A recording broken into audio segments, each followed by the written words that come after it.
What comes to your mind when you hear the word research in education? Well, most researches in education are done on teachers, on students, and on school by experienced outside researchers. However, the kind of research that's done by teachers on themselves to improve their teaching practices is called action research. Action research is a cyclical process that begins with identifying an area of focus, planning an action for change, implementing the action, observing and recording data, and reflecting on the effect of the action. Most teachers in Western countries follow this cyclical and forward-moving process. Recently, there has been a growing interest in action research in Bhutan, a small, developing Buddhist country in South Asia, as a tool to enhance their teaching practices and improve the quality of education. However, the questions are, is action research relevant for Bhutanese teachers?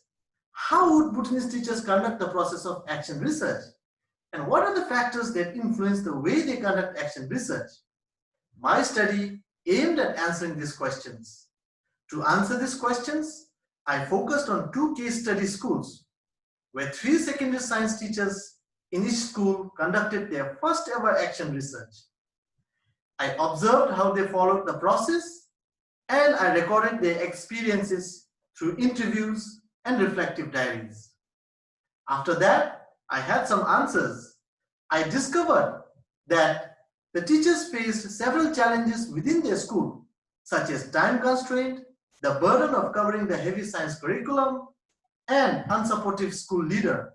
Hence, I concluded that both school contexts were not favorable for conducting action research.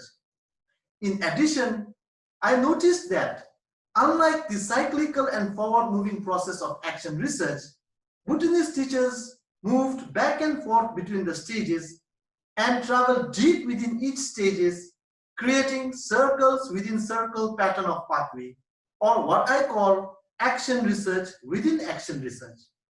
Such findings suggested the need to improve the school context and put a new model in place. Therefore, my study will be proposing a new model of action research for Bhutanese science teachers. I am hopeful that the model will help the Bhutanese science teachers to enhance their teaching quality, raise the quality of science education, and more broadly, contribute towards achieving the UN Sustainable Development Goal of providing quality education for all. Thank you.